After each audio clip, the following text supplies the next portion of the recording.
Bismillahirrahmanirrahim. Assalamualaikum warahmatullahi wabarakatuh. Halo, hai, apa kabar anak-anak SD Mutiara Kolbu kelas 6? Bagaimana kabarnya? Alhamdulillah, semoga kita semua diberikan kesehatan oleh Allah Subhanahu wa taala dan senantiasa diberikan kemudahan dalam belajar. Amin amin ya rabbal alamin. Nah, pada video ini Bapak membuat video pembelajaran dari lanjutan video pembelajaran yang kemarin. Kemarin kita telah membahas silsilah Utsman bin Affan dan kepribadian Utsman bin Affan pada pelajaran 1, yaitu membahas tentang Khalifah Utsman bin Affan. Nah, pada video ini kita akan membahas bagian C, yaitu peran Utsman bin Affan setelah masuk Islam. Seperti apa? Mari kita cermati video bersama. Dan jangan lupa sebelum belajar kita mengucapkan basmalah. Bismillahirrahmanirrahim. Baik, pada video sebelumnya kita telah membahas silsilah Utsman bin Affan dan kepribadian Utsman bin Affan. Pada pelajaran 1 membahas Khalifah Utsman bin Affan. Bagian A dan B telah kemarin kita bahas pada video sebelumnya ya. Pada video ini kita akan membahas bagian C, yaitu peran Utsman bin Affan setelah masuk Islam. Nah, Utsman bin Affan ini sangat berpengaruh ya. Perannya ini sangat penting setelah masuk Islam. Seperti apa? Nah, jadi Utsman bin Affan sebelum masuk Islam tidak banyak mengetahui Nabi Muhammad SAW tentang kepribadiannya ataupun kenabiannya. Nah, Abu Bakar adalah seorang sahabat dari Utsman. Abu Bakar menerangkan tentang kenabian dan kerasulan Nabi Muhammad SAW dan menerangkan juga tentang kepribadian Nabi Muhammad SAW. Kemudian setelah menerangkan, Abu Bakar meminta Utsman bin Affan menganjurkan, yaitu memberikan saran, menganjurkan kepada Utsman agar menemui Nabi Muhammad SAW. Nah, karena itulah Utsman bin Affan masuk Islam atas ajakan Abu Bakar. Dan saat itu juga Utsman bin Affan setelah mendengar saran, anjuran dari Abu Bakar, beliau langsung menemui Nabi Muhammad SAW. Kemudian Utsman bin Affan masuk Islam atas ajakan Abu Bakar ya. Jadi dicatat nih, yang mengenalkan kepadanya tentang agama yang dibawa oleh Nabi Muhammad SAW. Jadi Utsman bin Affan ini masuk Islam atas ajakan Abu Bakar. Kemudian Utsman bin Affan menemui Nabi Muhammad untuk bersyahadat, meyakini bahwa tidak ada Tuhan selain Allah dan Nabi Muhammad SAW adalah utusannya. Nah, Utsman bin Affan ini tertarik dengan penjelasan Abu Bakar, kemudian menyatakan diri untuk masuk Islam. Nah, peran Utsman bin Affan ini sangat berpengaruh pada saat Perang Tabuk. Perang Tabuk ini terjadi pada tahun 9 Hijriah 630 Masehi. Nah, Perang Tabuk ini yaitu perang antara umat Islam dengan Bizantium.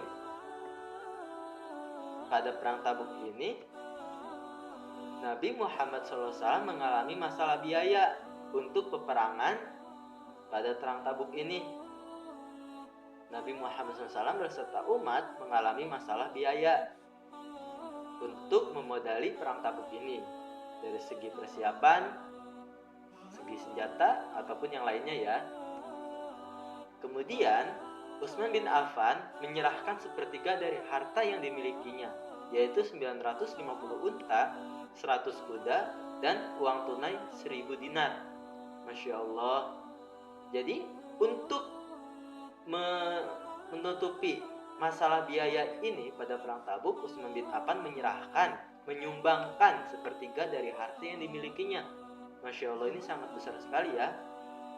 Bila kita hitung, 1 dinar sama dengan 4,25 gram emas. Dairatul Ma'rifat al-Islamiyah. Masya Allah, sangat kaya sekali ya Utsman bin Affan ini. Bahkan untuk demi Islam, beliau menyerahkan sepertiga dari hartanya. Masya Allah, patut kita contoh dari kepribadian Utsman bin Affan ya, yaitu kepribadian tentang kedermawanannya. Itu yang pertama dalam peran Utsman bin Affan, yaitu pada perang Tabuk, membiayai perang Tabuk. Kemudian ketika umat muslim mengalami masa paceklik dan terancam bahaya kelaparan karena kemarau panjang. Nah, saat itu umat muslim saat itu masa paceklik ya, tar hujan, tar panas. Kemudian terancam bahaya kelaparan karena akan mengalami kemarau panjang, yaitu kekeringan. Nah, untuk itu peran Utsman bin Affan datang membawa 1000 karung gandum. Gandum ini adalah makanan pokok saat itu ya, untuk makanan pangan sehari-hari. Nah, untuk mengatasi terancam bahaya kelaparan, Utsman bin Affan membawa 1000 karung gandum untuk semuanya itu dibagikan kepada kaum muslimin agar tidak kelaparan saat kemarau panjang. Masya Allah, ini peran Utsman bin Affan ya setelah masuk Islam. 2. Kemudian yang ketiga adalah ketika umat muslim sangat membutuhkan air. Ya, air sangat kita butuhkan ya untuk kehidupan sehari-hari. Contohnya mandi, minum, masak, ataupun yang lainnya.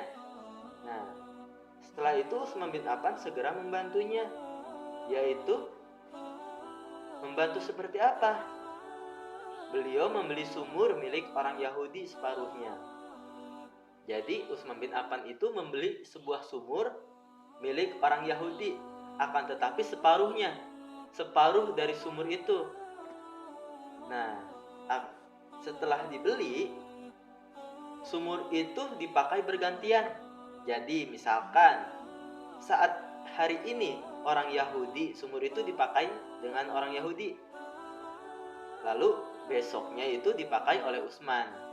Nah, jadi bergantian tuh, hari ini orang Yahudi, besoknya Utsman. Terus lanjutannya seperti itu ya. Nah, akan tetapi Utsman bin Affan memberikan jatahnya kepada kaum muslimin. Jatah air pada sumur itu diberikan kepada kaum muslimin karena sangat membutuhkan air. Masya Allah, sikap kedermawanannya juga tuh. Nah, kemudian yang keempat adalah saat seiring berjalan sumur itu, saat sumur itu dibeli separuhnya oleh Utsman bin Affan milik orang Yahudi, banyak sekali kerusakan. Terkadang sering terjadi kerusakan dan kesalahpahaman kecil yang membuat kesalahpahaman dibesar-besarkan. Karena itu orang Yahudi mendatangi Utsman bin Affan untuk membeli sumur itu seluruhnya. Jadi orang Yahudi minta Utsman bin Affan untuk membeli sumur itu semuanya ya. Kemudian Utsman bin Affan membeli sumur Ruma. Nah, sumur itu bernama Ruma, artinya tidak kering sepanjang masa. Masya Allah, dengan harga 200.000 dirham. Masya Allah. Nah, jadi sumur itu dibeli seluruhnya. Jadi sumur itu milik Utsman bin Affan jadinya karena dibeli seluruhnya. Dan itu untuk keperluan umat muslim saat itu.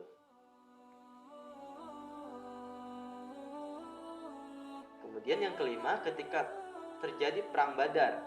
Nah, perang Badar pernah kalian pelajari di kelas 5. Saat itu perang Badar terjadi, Utsman bin Affan hendak ikut berjuang bersama umat muslim.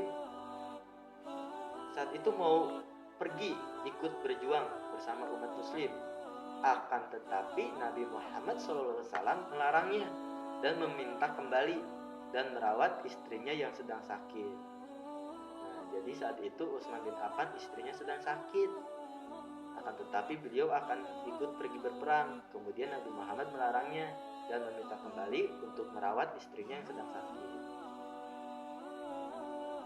Nah, tetapi Utsman bin Affan tetap mendapat julukan Badriyin. Badriyin ini artinya para pahlawan perang Badar. Nah, perang Badar ini dimenangkan oleh kaum muslimin. Perang Badar ini perang besar, disebutnya juga perang Badar Al-Kubra. Nah, itulah. Nah, jadi itu tuh peran Utsman bin Affan setelah masuk Islam. Nah, setelah ini kalian kerjakan soal ya di halaman 6. Catat jawabannya, boleh lihat di buku tulis halaman 5 dan 6 atau menonton kembali video pembelajaran ini. Semangat terus ya belajarnya. Alhamdulillah, kita telah mempelajari tentang peran Utsman bin Affan setelah masuk Islam. Bagian C di pelajaran 1, Khalifah Utsman bin Affan. Semoga materi ini bisa kalian pahami ya. Dan alangkah baiknya setelah belajar kita mengucapkan alhamdulillahirabbil alamin. Terima kasih atas perhatian